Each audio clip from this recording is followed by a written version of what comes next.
In. So hello, welcome. Thank you guys for being here. We are at part 1 of our 3 equity series, and it will be facilitated by National Training and Technical Assistance Center for Child, Youth, and Family Mental Health in partnership with Touchstone Health Services and the CARE Coalition. I also want to say that the views do not necessarily represent THS or HHS views. So my name is Karina Herrera and I'm the prevention supervisor. And I want to give a little backstory of how this training came to play, which is on through our CARE Coalition, we had community members express concerns about what they were seeing in their community and in fact, what was happening around the world. And so with these concerns, we decided to take some action. Some of their concerns were not only the pandemic, but also mental health issues, concerns, as well as racial injustices. So we were very excited when we were able to partner with our national, let me read that one so I don't mess it up. Our Training and Technical Assistance Center for Child, Youth, and Family Mental Health, where they were able to come up with wonderful material that they are just experts in. So with that being said, I'm happy to introduce Dr. Tanisha Freeman Foster and Evelyn Clark to present health and mental health equity, or as we see here, equity is an action word.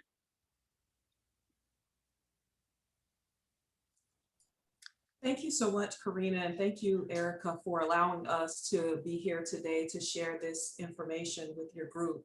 And thank you all for participating. In honor and observance of all the things that are going on in the world right now, we first want to thank you all for taking time to be here. And second, we just want to pause and just have a moment of silence for humanity and Black lives and Asian lives and individuals that are impacted by the tragedies and everything that's going on in our communities and in our world today. So just a moment for silence.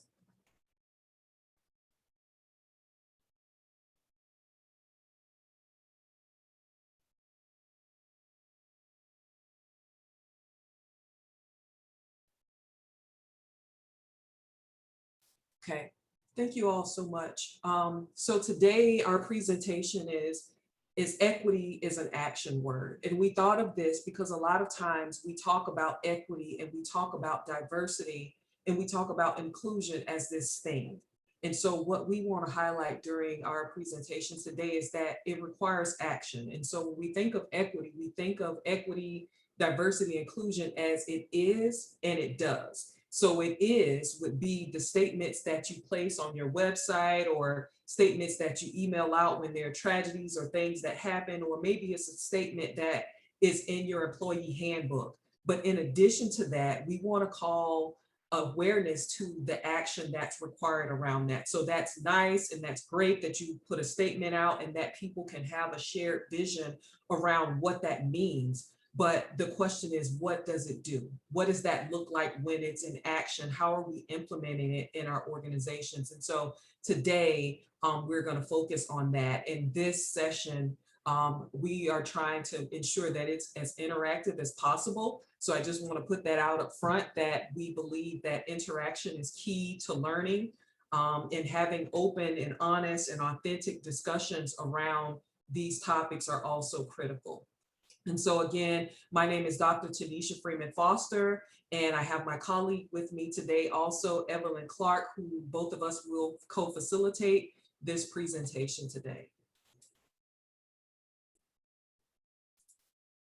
So our disclaimer is that the information that we are sharing also is not a representation of Department of Health and Human Services, and it is not a representation of SAMHSA either.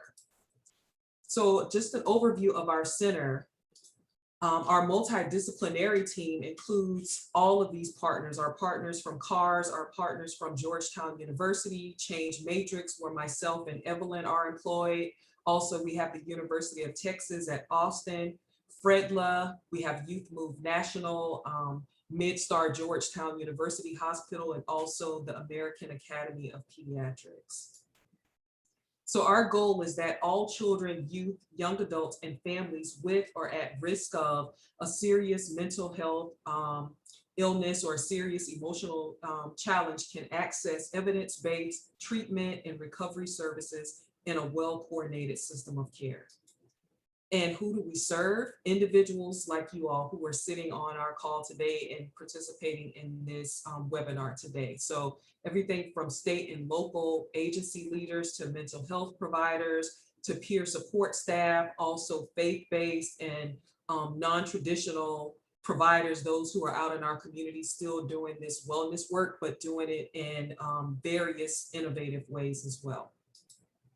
So our services, some of the services that we provide are individual consultation, peer learning exchanges such as this one. We have communities of practice. We have a 5 Things Digest that are released on Tuesdays of each week. We have podcasts and then practical tools. And we also do a lot of training and work around helping individuals and organizations be their best selves. And these services that are provided on behalf of our funding from SAMHSA are provided for free of charge. So again, our presenters for today is myself, Dr. Tanisha Freeman Foster, and my colleague, Evelyn Clark. Both of us are change specialists and equity consultants at Change Matrix, and we work under the INTAC umbrella. So first, we want to also ground today's presentation and today's interactive session that we will have in our core tenets. And so our goal is that we're able to have this space for authentic conversation, but that our conversations are also strength-based and hopeful, that we practice being inclusive and accepting of diverse cultures, genders, perspectives, and experiences, and that it's also healing-centered and trauma responsive. We invite individuals to participate in their own journey. So that means that wherever you're at in your journey or of education or awareness around this topic, it's invited and it's embraced. Also, we use first person language, which is free of labels. We provide feedback in a non-judgmental way and avoiding assumptions. And we also make sure that our language is respectful, clear, and understandable, and that again, our actions are consistent with our policies and products. So it goes back again to equity is an action word. So today's agenda, we have a quick exercise. We will discuss leadership is equity. We will talk about investing in youth of color. We will talk about why equity matters. We will also participate in a community enhancer.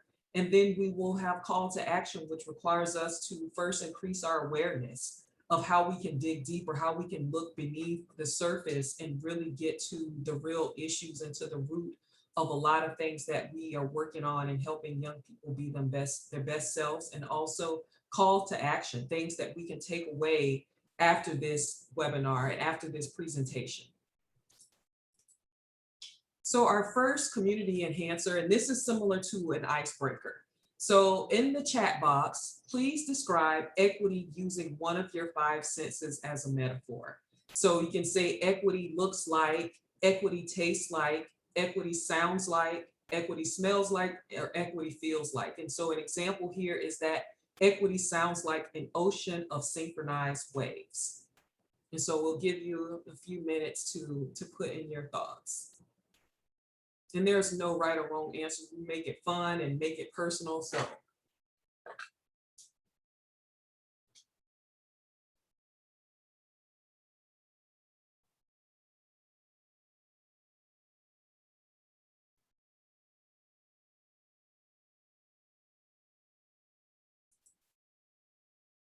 they have equity feels like peace, equity feels like happiness. Equity sounds like every voice being heard with equal importance. Beautiful.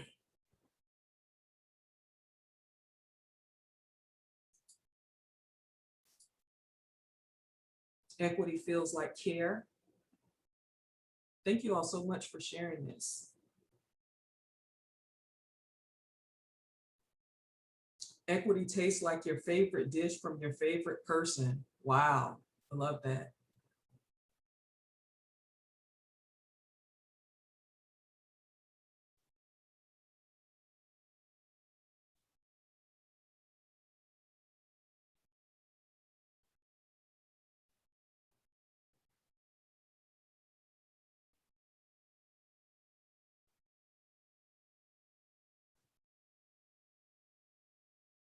Equity sounds like no one is better than anyone else. Everyone treats others like they want to be treated themselves. Awesome. Equity looks like everyone standing as one. Beautiful. Equity feels like safety and not being afraid to go for a walk in my community because I'm Black. Powerful.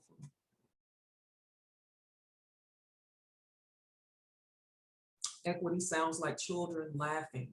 That's beautiful. Equity feels like compassion. Absolutely.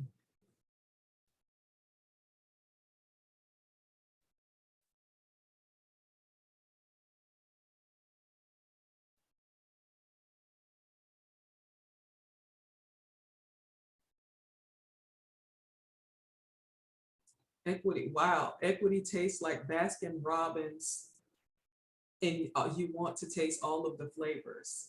Equity tastes like a meal, all of your favorite foods from all over the world. Beautiful. Equity tastes like an oversized, delicious pie that everyone can have an equal slice. Beautiful. Thank you all so much for sharing. Equity sounds like a chorus of voices all singing together. It's awesome. Equity sounds like a symphony.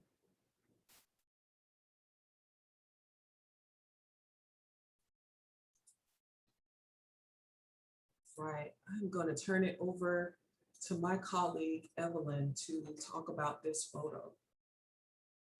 Hello, everybody. As Tanisha mentioned earlier, my name is Evelyn Clark, and I'm actually calling in from Olympia, Washington. And be gracious with me as I'm homeschooling right now, and little one knows not to interrupt during presentations, but you know, she's only 9. So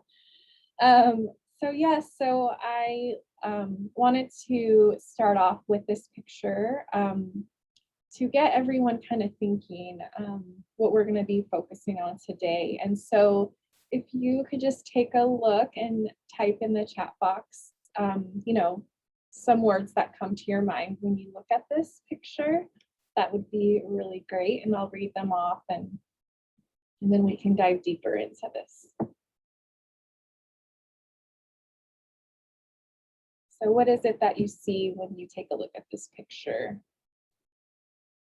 Proud, new beginnings, proud, pride, diversity, success, joy, leadership, success, diversity, representation.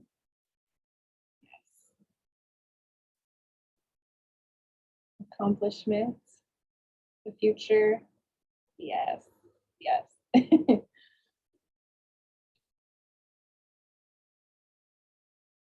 Oh, even cornrow lines. He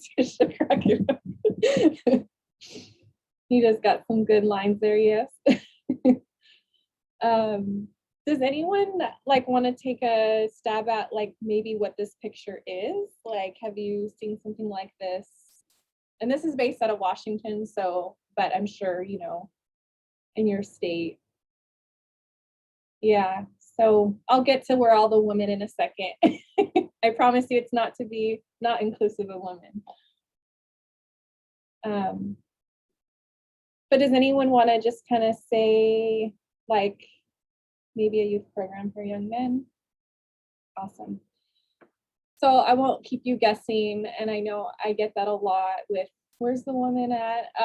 So for all of you, I'm really proud. I actually know all of these young men.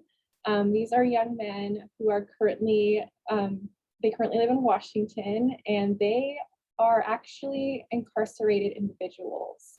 So the work that I have done over the past 10 years, I've worked a lot with young people who are incarcerated. As I share that similar experience. I was incarcerated as a young person and worked my way to work for the system. And so my whole vision was that young people, you know, especially youth of color, those who identify as Black, Indigenous, or someone of color, that they would be elevated. And so this is an example of youth working in leadership capacity. So they are currently incarcerated.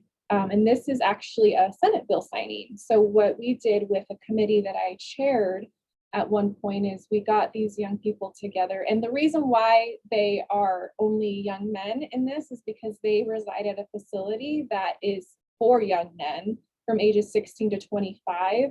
And then we do have some young women on the committee that have done some of this work too. This one I want to share because these are the young people that their stories connect that they were in trouble at an early age in schools and they did not receive the help that they needed from schools. They ended up, getting deeper into the streets and whatnot and committed some crimes that landed them 20, 30, 80 years in prison. And unfortunately, this bill that they actually helped put into existence, that's our state governor, Inslee, this doesn't affect them. This actually, they have to go on to prison and serve their time, but they wanted to make a difference for the other young people following behind them. And if for me, it's like, this is that example of why equity and leadership go together, is because we need young people like this who've experienced what they've experienced and to help change the system. And so that's exactly what they did here in our state. And so I'm really proud, and I'm proud to share. And I will, again, just reiterate that, like, their young ladies are doing this work in our state as well. So I don't want people to think that, but just wanted you to see, like, these are the faces that we see that don't have the best opportunity and end up with the school to prison pipeline. So thank you for your input on that. And thank you for the kind words of the future. They are our future. They are, no matter what time they have. So I appreciate that a lot. All right. Thank you, Tanisha. So we are going to dive into some definitions. A lot of these are kind of buzzwords right now, but for BIPOC, we'll probably say that definition, but it's, Black, Indigenous, and people of color. Health disparity is really important. So a higher burden of illness, injury, disability experienced by one group relative to another. We have healthcare disparity, which is really helpful because I think that when we talk about like health equity and disparities, we try to kind of sum up in one definition. So healthcare disparities, differences between groups in health insurance coverage, access to and use of care, and quality of care. Health equities, the state in which everyone has the opportunity to attain full health potential and no one is disadvantaged from achieving this potential because of social position or any other defined circumstance. And then we have health equality, which is different from health equity, requires that those with the worst health and fewer resources receive more efforts to improve their health. So this is very important to the work that we're doing as relates to those who identify as Black, Indigenous, and people of color. For many reasons, I'm sure a lot of you know and see have had this happen in people's lives. Thank you. So this is, I think, what one of the most important parts of the presentation, because in order to understand, why does it matter for us to have young people, changing laws, young people of color? Why does it matter?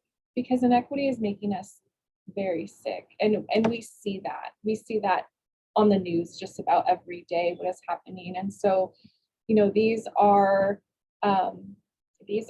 facts that why, it backs up why we need to continue to do this work. As you can see, as I was just talking to you about the young people in the juvenile justice system, for example, 50 to 75, and I might even say 95%, even just from the work I've done, that youth in the JJ system, they meet criteria for mental health disorders, and most of them are BIPOC. Most of them are young people of color, and I really want to, I think we all know that, but when we actually work in those systems and we hear about like what they've experienced experience in schools at a very young age to where they are now, you know, we have to disrupt that school to prison. And so knowing all of this just really helps us of why this work is important. We know that, you know, for example, Black men are overdiagnosed with schizophrenia at a rate 4 times greater than white male counterparts, meaning we have created stigmas for people of color that, you know, they must have a mental health challenge. And honestly, in my experience, we've had a lot of youth of color who didn't get mental health services as their white counterparts did. They ended up going, as I just showed you, to the prisons, getting that time instead of getting intervention. So again, I know these will be sent out to you, but this is just so important that we realize that it's making us all sick as a whole. And so, yeah, thank you for that. Thank you so much, Evelyn. And I think you touched on it. And one of the things that we have to be aware of also is how inequity shows up in people, how it manifests itself. And these are just examples of how it manifests in mental health. But it also has an impact on how people are able to navigate school, their grades, how their future looks, if they're able to go on to college or vocational institution or university, and the impacts of that. And we'll talk about inequity outside of mental health, but including all of the aspects that make up the young people that we work with. Thank you.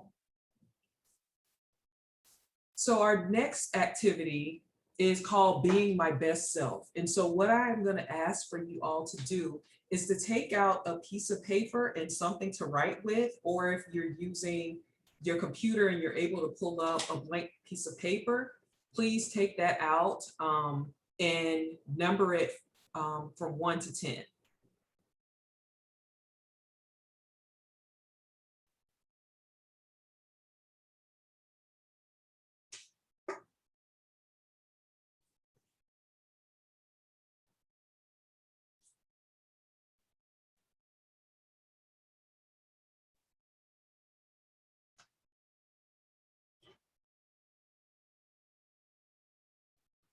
Okay, so next, I want you to list 10 things that help you or assist you in being your best self.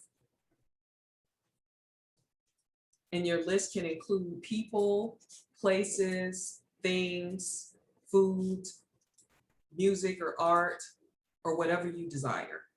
So 10 things that if you're not feeling well, it helps you feel better. Or even if you're feeling well, it just helps you feel even better. It motivates you, it inspires you, and it can be anything you choose.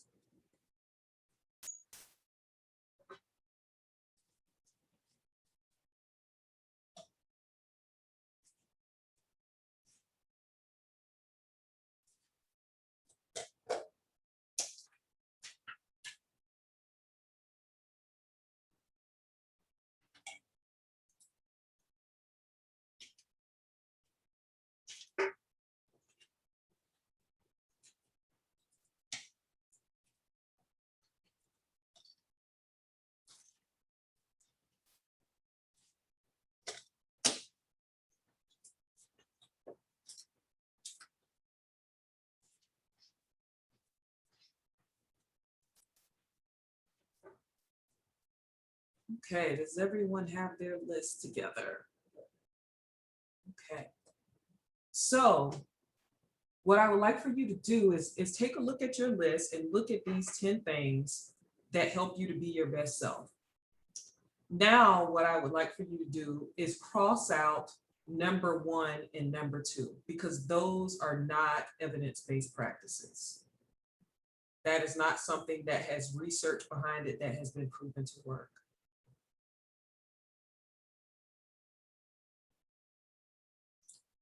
Next, I want you to put a line through numbers 5 and number 9, because it takes too long and I need to get home to my family. I have to cook today and I just don't have time for that,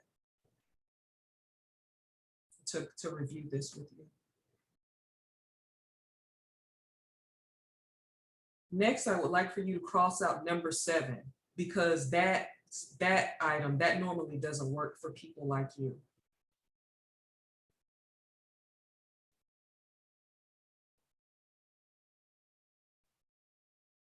Next, I would like for you to cross out numbers 10 and number 4. Because unfortunately, our organization does not specialize in that. And that is not our focus, so we can't help you with that. You have to choose something else. Next, draw a line through number 6 and number 8. Because you've tried this before and it didn't work in the past, so we're not going to keep trying the same thing over and over again. So now you should have one item left on your list, and that is number 3. So we're just going to take a pause and a moment to think about this. So I asked you to think about the top 10 things that helped you to be your best self. And then we went through your list and crossed out all of them except for one. Can you write in the chat box how that makes you feel?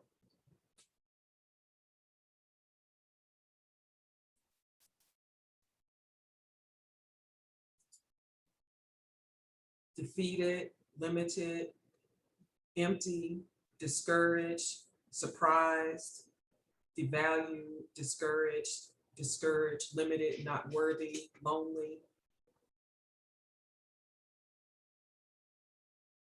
Why try? Inept, afraid.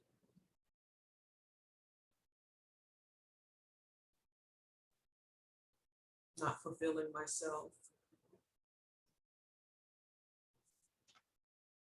Voiceless.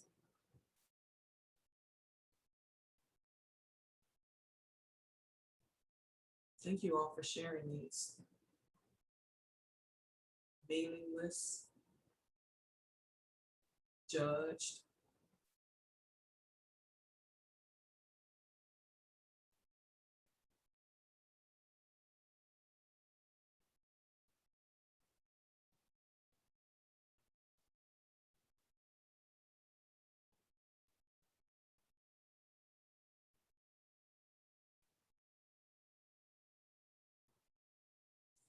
And so thank you all for your feedback and for your participation in that. So the purpose of this activity is that when we talk about equity and equity being an action word, we have to make sure that our words align with our actions. And so when we talk about working with young people, if we only look at them from a perspective of a teacher to student or a clinician to a student, we leave out the other parts of them.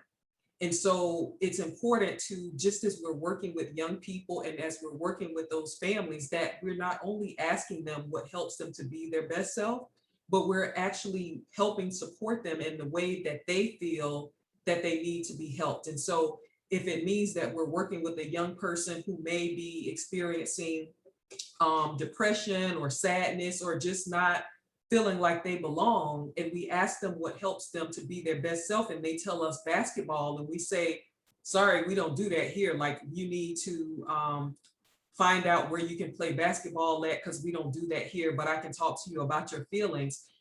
Taking into account, that's the same process that we're doing to that person. The same words that we use to describe what that felt like to us, that's what it feels like to other people. If you're asking me how I can help you be your best self, and I'm telling you this is what's going to help me be my best self, and you ignore it and cross that out because that's not what we do. We do the same thing with young people. And so as providers and as individuals who work with young people, I feel like it is our responsibility and our duty to make sure that we take care of them in a holistic manner. So we may be working in a school as a clinician, and we meet with a young person who is struggling in school, and they say, I really enjoy playing basketball.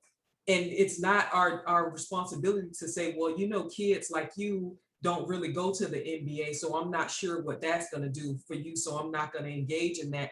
It is our responsibility to find out who that young person can play basketball with. And that may mean engaging with other community organizations. It may mean finding a Big Brothers Big Sisters program or a program at the Y. that that young person can engage in that particular activity. And also, it's important to look at wellness from a holistic lens. What does wellness mean for this young person? It may not mean talking about their feelings to someone, or coming to the office and sharing their emotions or their struggles in school. They may communicate through drumming.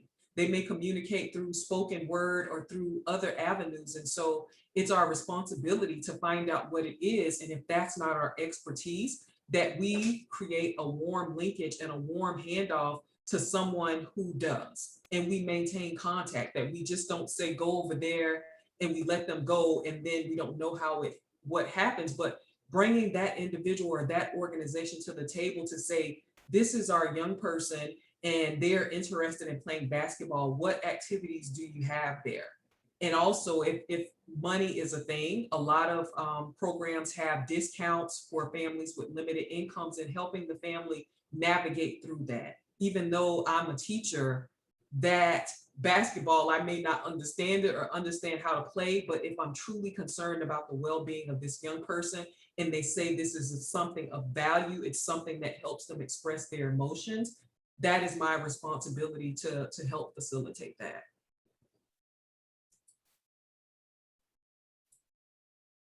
So next, we're looking at the structural inequities and biases and socioeconomic and political drivers. And so this chart is a reminder again of how we need to look at, and how we must, and how critical it is that we look at young people and their families through this lens, that although our specialty may be education, they still have other needs. They need work, they need stable income, a thriving wage so that they can meet their responsibilities. They may need access to health systems and services, housing, income, physical environment is important. If you have a young person who has health issues or maybe having trouble with asthma, and they live in a section of town where there's a lot of pollution due to buses or due to other factors, that is going to impact all of these other categories. It will impact how they learn in school. It will impact their health. It may impact the income that that family is able to have because of doctor's visits and enormous doctor's bills and things like that. And so we have to look at people through this holistic lens. And also, again, if it's not our expertise, whose expertise is it in the community? And I always say we don't want to dilute our sweet tea. So we don't want to, we have a specialty and we want to take time to really perfect. If our specialty is education, that doesn't mean we can't do these other things, but it's recognizing that that may not be our expertise, and that someone in the community, that's their focus. And so how do we connect with them, and how do we make them a part of this child and their families holistic care? And so it may be on Tuesdays, you have someone from the YMCA that is there at the school, or someone from the healthcare clinic that is there to provide services. Or if you have a family that is struggling with their housing, there's someone in the community that you have built a relationship with, and you can contact and say, hey, I have a family that I'm working with and they need housing, or they need housing assistance. Can your program assist with them? But all of these things impact our young people, how they feel safe in their communities or not. And if they are not feeling safe, that may be one of the reasons they're not showing up at school, because it's a struggle to get there. They don't feel safe walking to the bus stop. They don't feel safe walking to school. And so that has an impact on them as individuals. And so we have to really take into account that although the focus may be education or health or mental wellness, that this is just one aspect of this human being. Also, in looking at the individuals and their families from the cultural iceberg, and this is something I really like because it's something that demonstrates how most of the time we only see 10% of the individuals that we're working with. And so with young people, we may know their favorite foods because we know young people like pizza, they like hamburgers, they like chicken wings and French fries and things like that, but that's just 10% of them. We may understand their fashion because these are things we see. We may understand certain holidays that they observe because they talk about it at school, or because they come with gifts that they've received over that holiday. and we may understand their language, some of it, and their music and things like that, but there's so much more underneath that surface. And so there are things that happen within cultures that we really have to take time to understand, or we miss out on serving that entire person. So we have different styles of communication, different rules. So we could have a young person and we at school, we see that they're having issues with their behavior. And we may say this family, they need a referral to mental health, and that family may not show up, and we make a judgment that they don't care about their young people, without digging beneath the surface and saying, oh, the reason they're not going to these services is because there's a stigma in their community around behavioral health, because the family does not believe that behavioral health or mental health is an issue, that they feel like maybe you just pray about it and it gets better, or that's you just acting up, or you're just being a kid, and they may not understand the severity of it. And so it's important to look beneath the surface.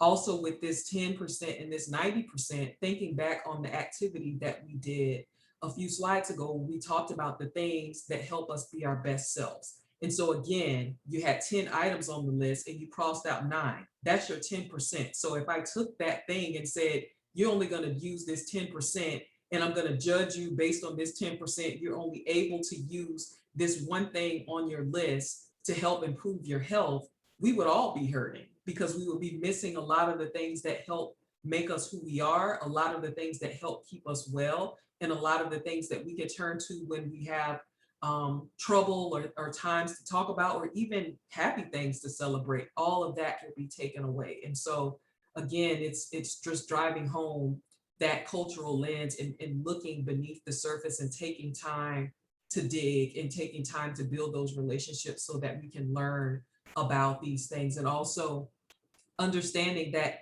young people come to us and they have a lot of things going on at that same time. They're in school, they're trying to learn, they're trying to figure out the next steps for their future. And they may also be questioning their identity, questioning how they belong in their community, trying to determine their sexuality, trying to determine how they fit amongst their peers. And so all of that is at the 90%. And if we don't take that into account, we'll just be serving the 10%. And most of the time, we will miss the mark and miss really identifying the real issues.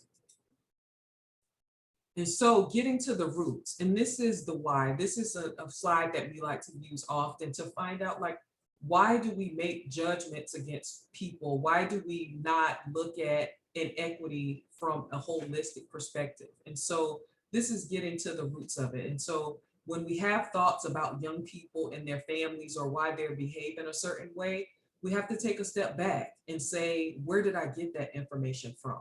Where did I learn that this particular population is not interested in school, and they will leave school and have children early, and they don't care about their education, or this particular individual is destined to commit crimes because people that in that neighborhood where they live at commit crimes and most of them go to prison? Where did that information come from? Or I'm not making a home visit to this particular family because that neighborhood is unsafe, or this particular person has a tattoo, or they have an earring in their ear, and we size people up and we judge them, which impacts the type of services we provide them and also helps to exacerbate those inequities. And so this requires us to get to the root. Where is it first? Why do I feel this way about this young person, or about this family, or about this mother or father or grandmother who is caring for these children?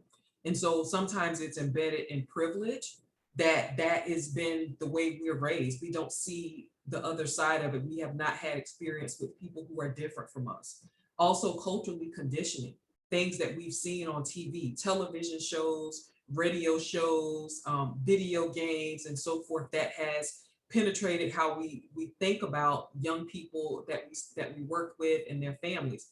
Prejudice, ignorance, affirmation, because all the other teachers or all the other clinicians feel that way, and so I'm going to do that as well. It could be the way we were brought up, that we were taught a certain way about that we were taught about individuals who were different from us in certain terms, and that those individuals were not as successful, or they were needy, or they came to just take and not give to society. It could also be embedded in racism, white supremacy, fear and fear of the unknown, because you don't know those individuals. And so we make judgments about how safe it may be to be around them or to provide services to them.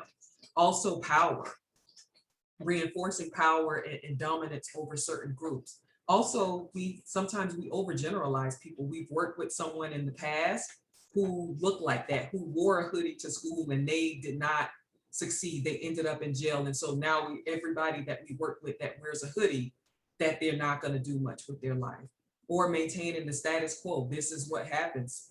This is that neighborhood. Kids that come from over there, they normally don't do well. And so we generalize that across all of them. We're not going to put in as much time or energy to care for them because that's what our experience has been. And so when we're thinking and processing how we work with individuals, it's important to ask ourselves, in what ways does these thoughts serve me?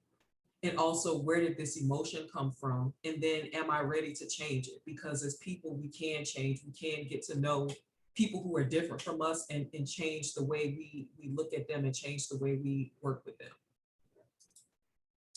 And so our goal is ultimately to meet people where they are, that people should not have to come out to the edge. And we use this as a graphic of, like, at any point in time, there should be a no wrong door.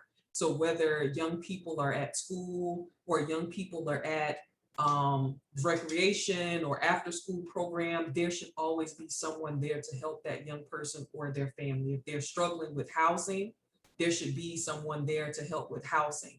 And so at any point in time, we should be there to help the families and the young people that we serve. And so this is the model that we are trying to strive to. And so I will just pause here. Does anyone have any questions or thoughts so far?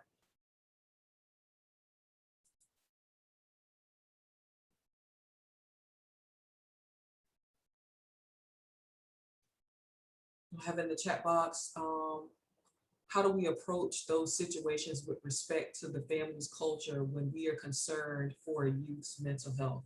That's a great question. And I think it comes from a conversation with them and being gentle with them also. But I think listening to what the family honors, because they may not even believe in mental health. And so I think it's really about communicating those shared goals, that both of us want this young person to be their best, that they're struggling right now. And neither one of us wants to see this young person struggling. And so what are your thoughts and ideas around how we can improve their life? And we're here to listen and we're here to help. And we can make some suggestions around it. So I think those things are good. And let's try those out. And then what if we try and add this? What if we had them maybe just speak to someone one time? Or is there a pastor or someone that this young person can speak to, and really finding out what wellness means to that family and finding out how you can help. And I think also owning that this young person may have the ideas for themselves. They may know exactly what they want, because we found out a lot of young people, no one ever asked them, like, how can we make this better for you? How can we help you improve in your grades? Or how can we help you feel like you are cared for or loved, or that you're a part of this community? And so sometimes it just starts with that, just asking that young person and making them a part of that conversation.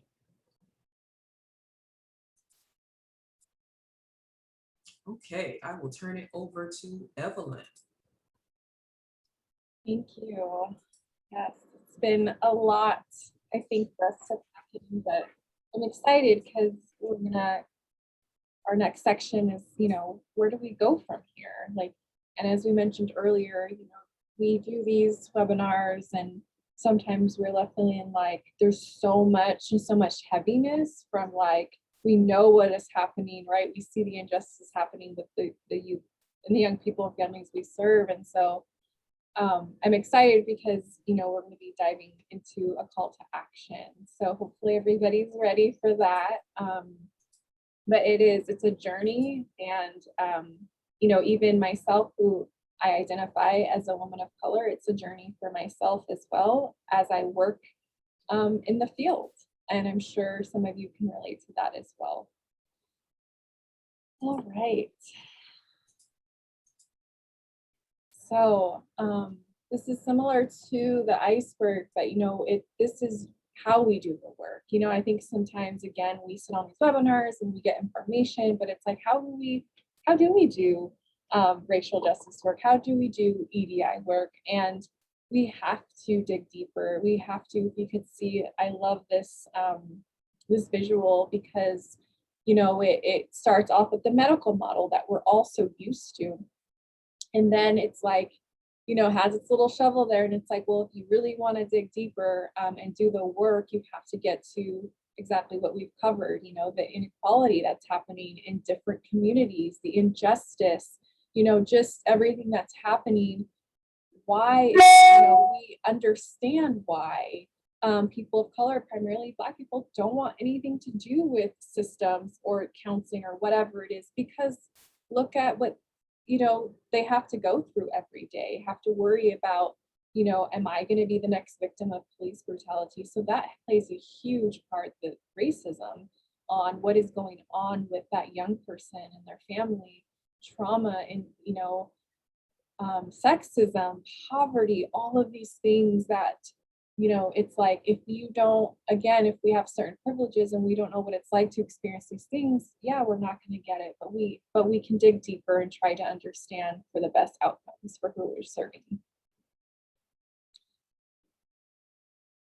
All right.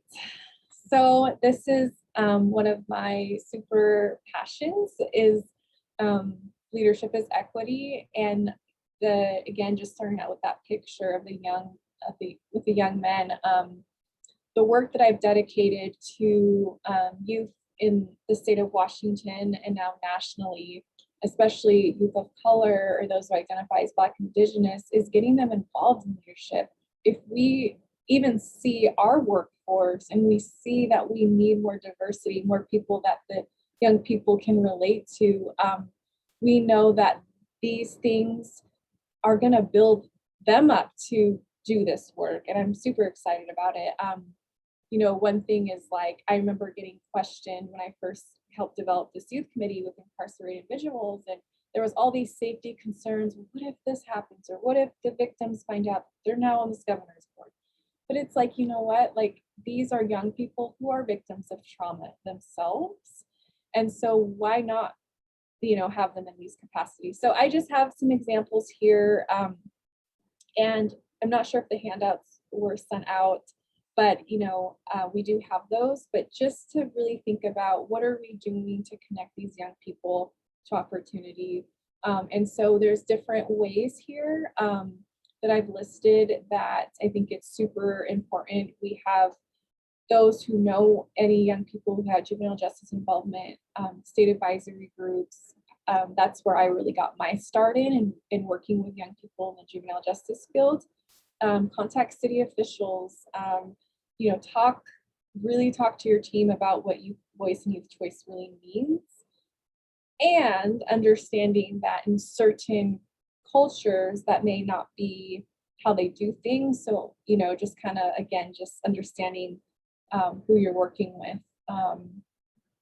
Research committees and councils, if you all have anything going on, like even webinars, like what better individuals than those who are going through the systems to present, right? And please pay for their time if you choose to do that, because it's unequitable if we don't pay our young people if they're going to be a part of things, just like how we're being paid now. So I'm super passionate about that. And we have some handouts for you for some more tips on how to really get young people who have been so mistreated by systems, how to get them involved in helping system reform. I think the Youth Collaboration Toolkit will really help you with that piece. And again, why is this important? Why is investing in youth of color, those who identify as Black, Indigenous people of color, important? Well, as I mentioned, a lot of them make up majority of those who are in the juvenile justice and criminal justice systems. And we know that in early childhood, like, students of color are the ones who are suspended and expelled more compared to their white peers. I've seen it firsthand when I was in direct services. And I saw a lot of the young people, instead of getting mental health treatment, who were those who identified as BIPOC, they would again get more time added on, or versus their white peers who would literally leave with all these services wrapped around them. And some of them had the same exact charges. So in my mind, I'm like, this doesn't make any sense. So again, just really thinking about, why it is super important to really invest. And I think we know that we see it and we see what is happening, and we really owe it to our individuals, our young people, to really build them up with everything that they have to face. They make up statistics and systems and whatnot. So thank you so much, Carrie, for sharing those two in the system, or in the chat box, sorry. All right. So here, we want a call to action for everybody. And I know that, it could be something small, it could be something big. We're not asking everybody to go out and lobby or anything, but just to really have something for yourself to hold on to, I think is super important in this work, because we know there's a lot to do, and having that focus, I think, will be helpful. So we'll just kind of go through this call to action, and we'll have some time for questions. Thank you. So here, this is from the Equity in the Center. This is their call to action. So you can look it up, or you can again see, the slides. So personal. So this is where we have to accept that white supremacy is real. We have to accept, all these things that are happening and how they affect BIPOC individuals in our country. We have to understand our own biases. Even as a person of color, I still have biases that I have to check as well. And so that's important. Every day we have to check that. So, all right, so that's our personal call to action. Interpersonal. So I love this image because it really is about resetting our minds. I had to do that. I was taught growing up in a Mexican household that, mental health was a way for the white man to get us, to keep us stuck. And so again, just like resetting your mind, right? Like, we have to respect the lived experience of people of color. So important. And I think, again, that's why I really hone in on leadership with our young people of color.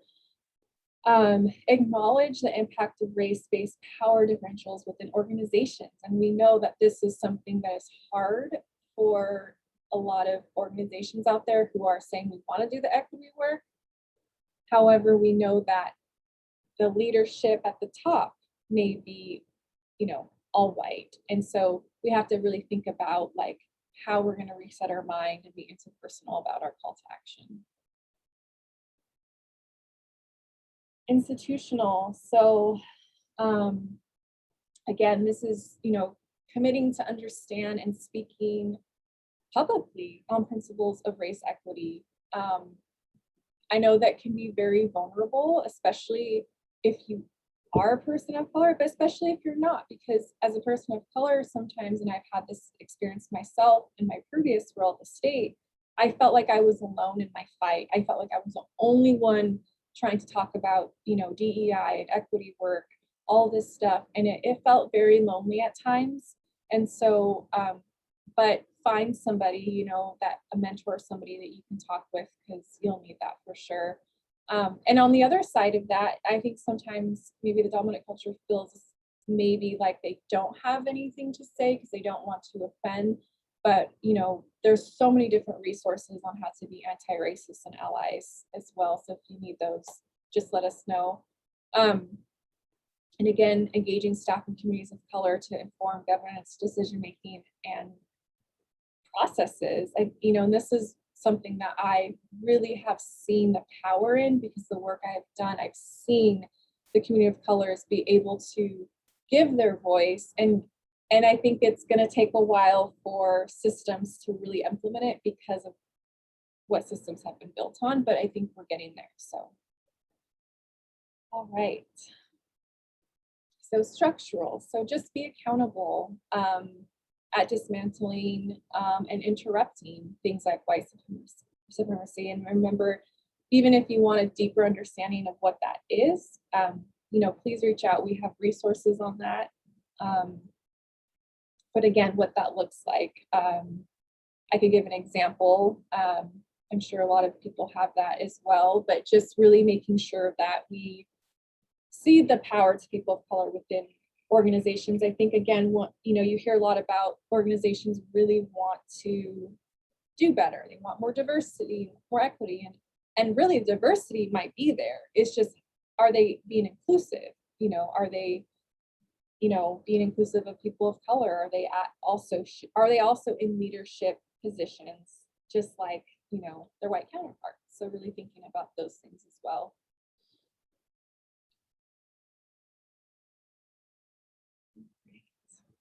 And accountability, I believe this is our last one.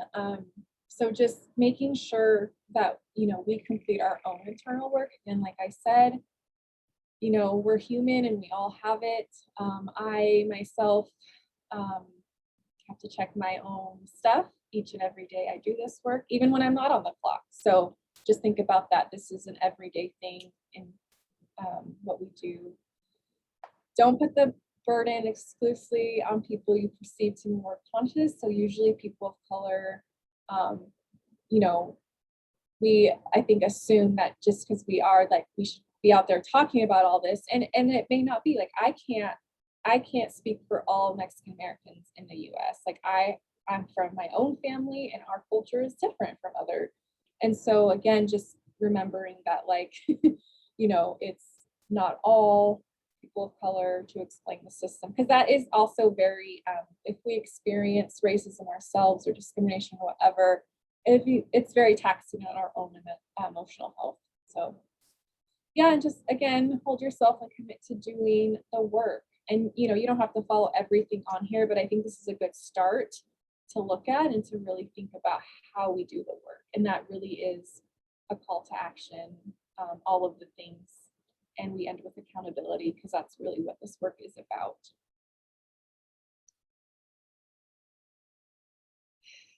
And yes, and we are actually ending on this, and then we'll have questions, but I really appreciate this quote.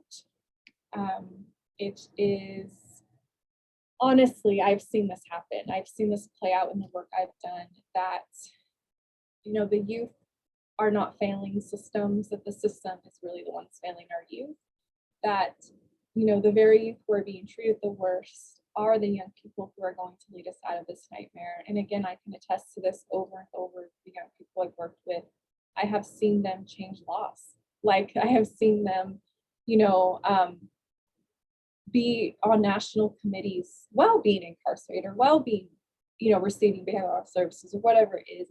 And they have done so much work to really make the system better for people. And so, yeah, so we just wanted to share that with all of you. And thank you for allowing me to share my experience in space. And yeah, I hope this is helpful to everybody.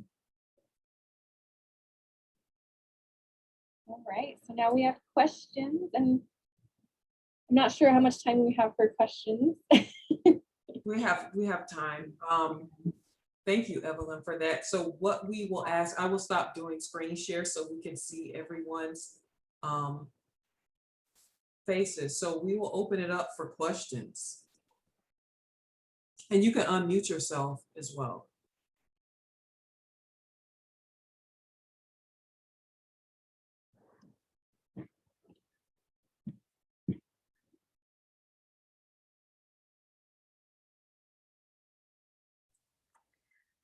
I have a question about when you're speaking to a group, say, for example, when we reach out to our coalition and we want to bring up concerns that they may have, and maybe they don't feel comfortable because they're going to feel judged, or maybe they feel like it's a silly question or irrelevant to someone else, even though it's relevant to them.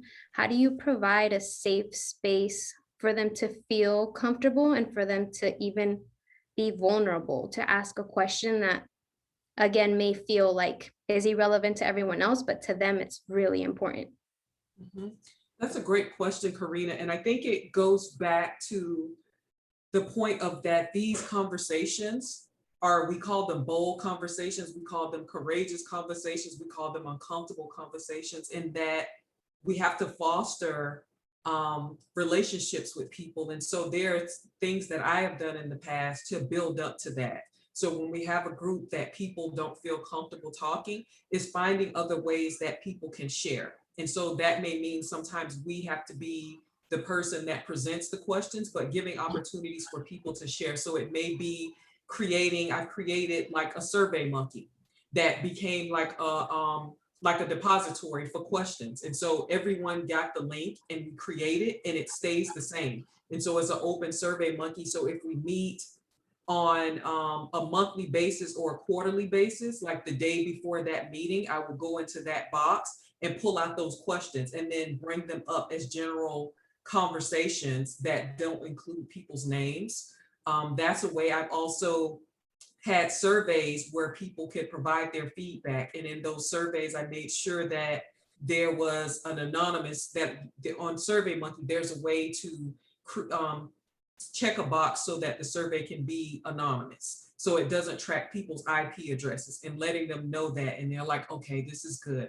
In addition to that, providing it in a PDF document that they could type in. So you can't read the handwriting of Calibre 14. So that also having opportunities, I've also put boxes in the restrooms. So here's the survey, and people could fill it out either in the PDF fillable form or fill it out in pen, and it's in a restroom stall. And we created nice little boxes and wrap them with wrapping paper and put bowls on them. And that served as a deposit box. And actually we received surveys from both the men and the women's restroom. And so just making people aware that you want their feedback and that their feedback is valuable, and also giving them multiple options for sharing their thoughts until we build up to really creating that environment where people feel good about speaking out and don't feel stigmatized or feel like what they say is going to be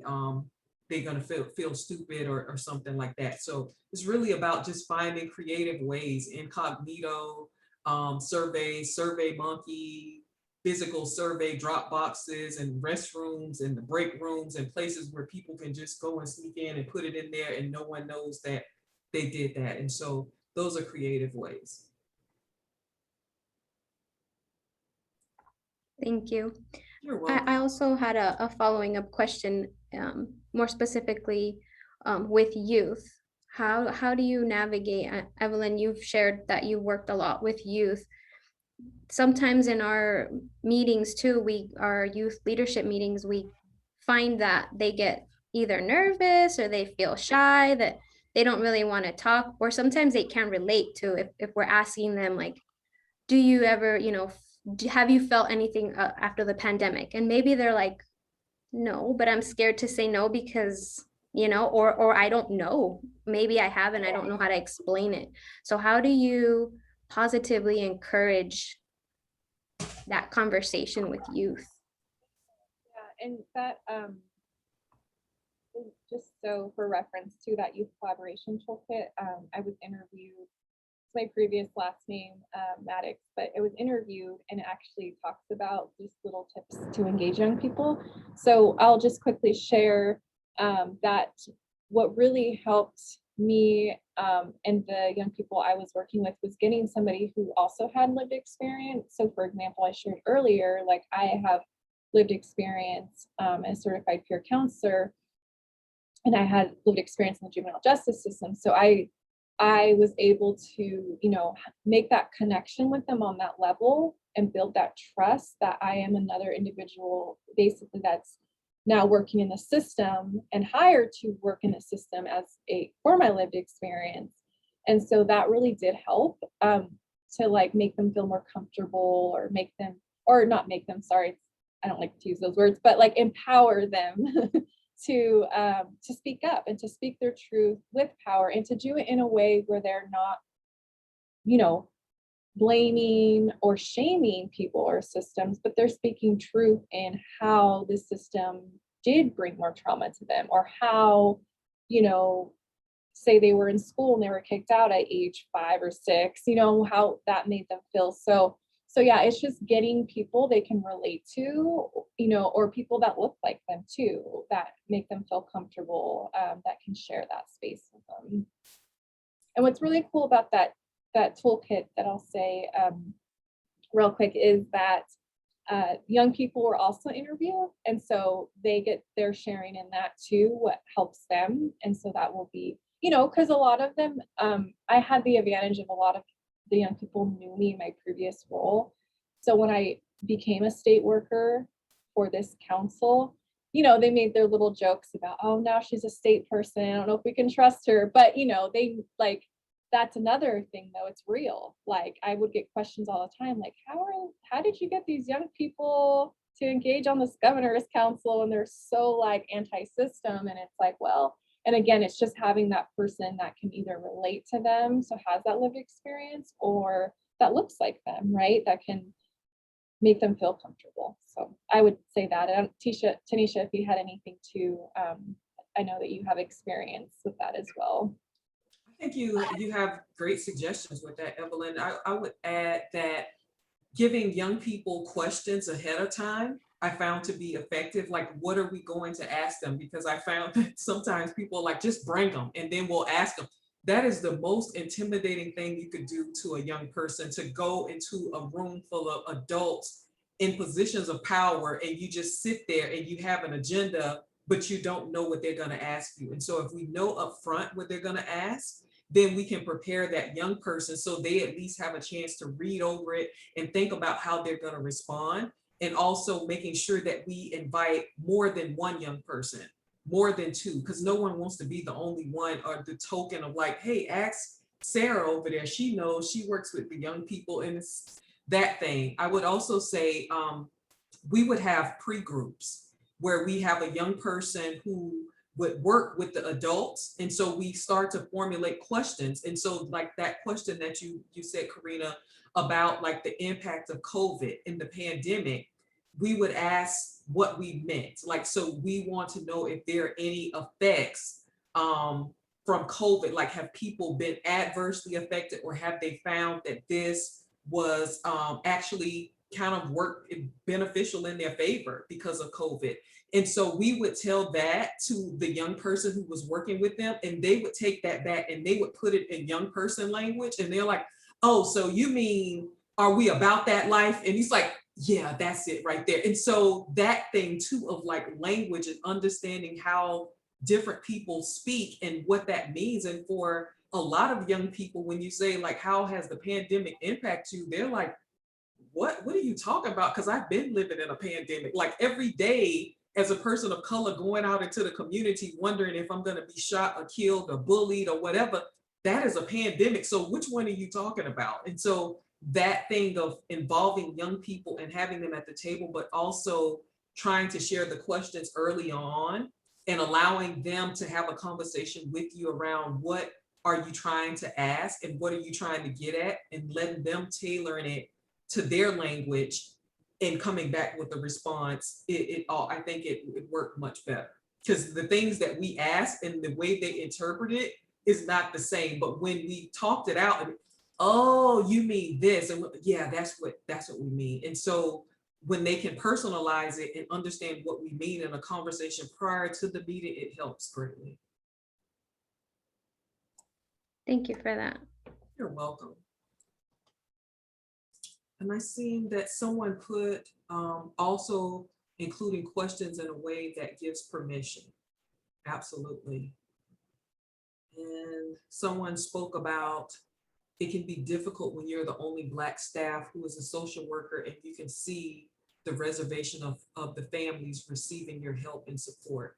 And so I think with that, that's a great point, and it is a concern. And I think like we spoke about during this session is bringing people in, that sometimes we feel like we have to do all the work because I'm the social worker or because I'm the clinician. I have to do it all. I have to put this on my back and do it for the school. And so bringing other people in it. Who else is interested in this work? And there may be young people who want to be social workers that we can bring alongside of us and mentor, and they can create student-led groups that inform the bigger system of like, this is why we don't trust you. This is our reservation about getting services from you, because the last time we received services from someone from Department of Children and Families came to our house and they removed some of my siblings, or we had to do this as a result of that. And the only way you get to that is for people to feel comfortable having conversations. And so I think it's a two-pronged approach. You bring a young person alongside of you. It may be young people who are interested in social work. That's a form of mentorship and apprenticeship for them. And then allowing them to lead the group. It looks good on their resume. It's a nice volunteer opportunity, and you're able to get feedback. And so looking at opportunities from that lens.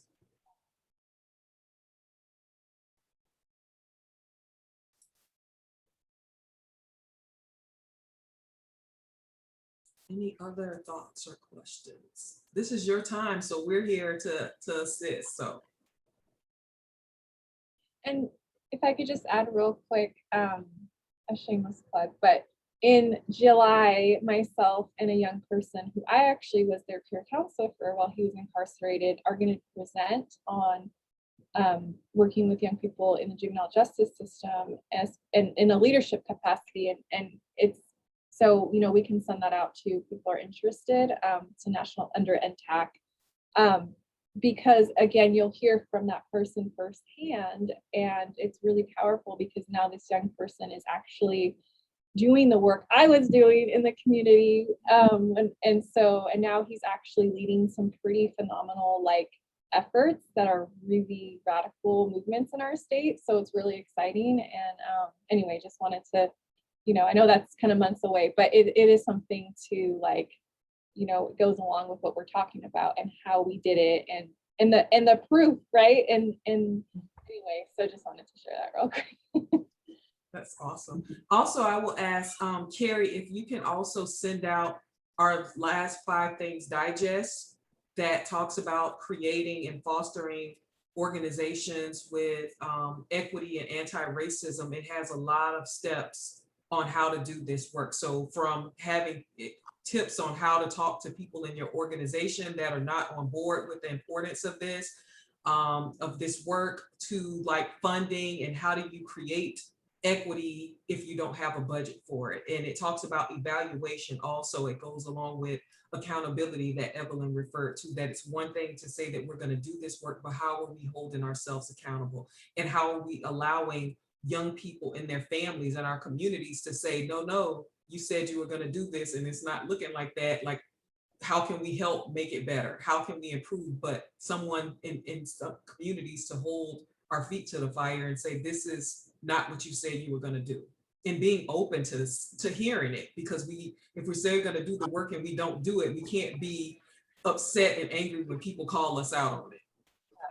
I would highly recommend, reading that too. Our very own Dr. Tanisha Freeman-Fotzer wrote that, and it's like amazing. I've been sending it out to like everybody I know, really. It's and also too, that reminded me, thank you for that, because it reminded me of we did a school-based 5 Things Digest, and we talked about kind of the school to prison pipeline, and we highlighted that community is the answer. I think sometimes even as a system, like I work in the system, we forget that they have the answers, that community is the answer. And so how do we refer to the community to help us and help the young people as well? And so I think that would be another one that would be helpful as well. Mm-hmm.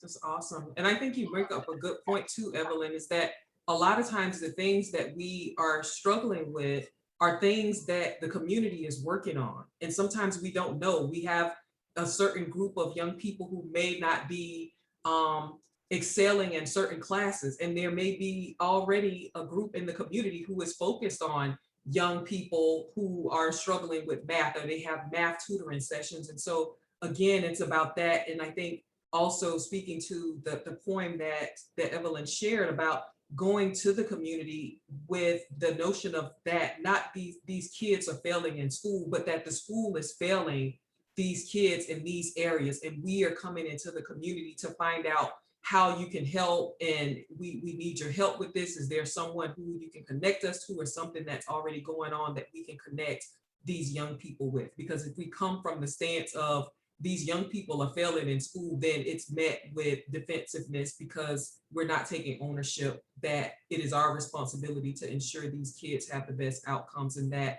we may not have all the tools we need for them to be successful.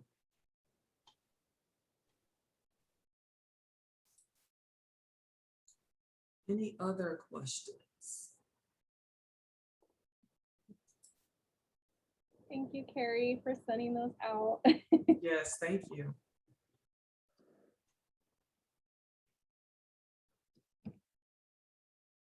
Okay, I am going to share my screen again if there are not any other questions, so that we can close out.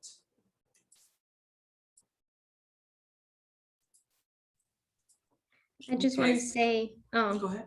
Dr. Tanisha and Evelyn, we sincerely appreciate you coming in and having these sensitive conversations and bringing up a topic that, again, I was mentioning earlier, sometimes they're like you mentioned, the bold ones, the uncomfortable ones, but we're all here willing to take on that challenge and to check ourselves and to want to be better for the youth. So we really sincerely appreciate you guys being here.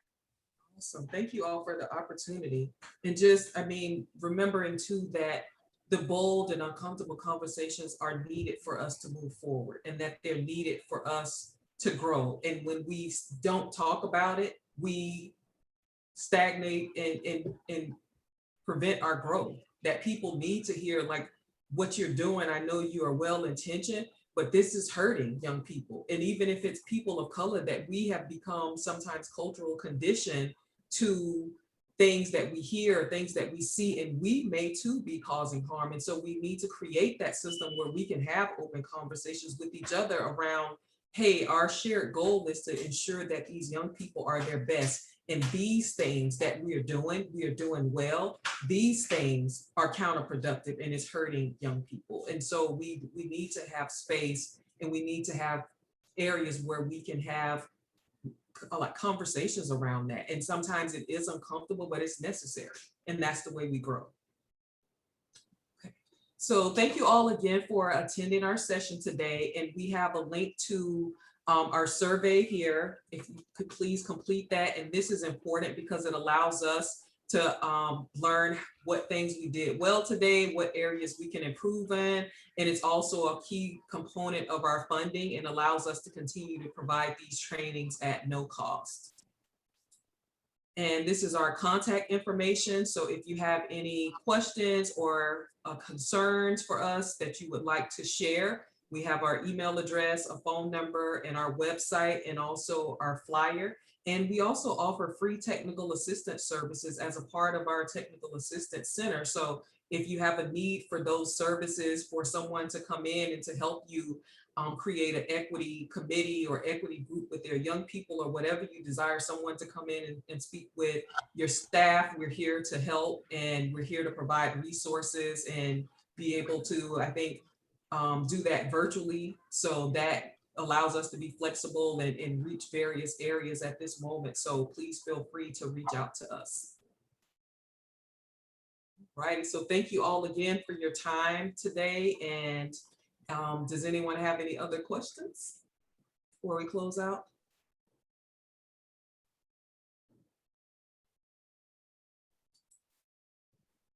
All righty. So thank you all very much, and enjoy the rest of your week. Be safe and be well.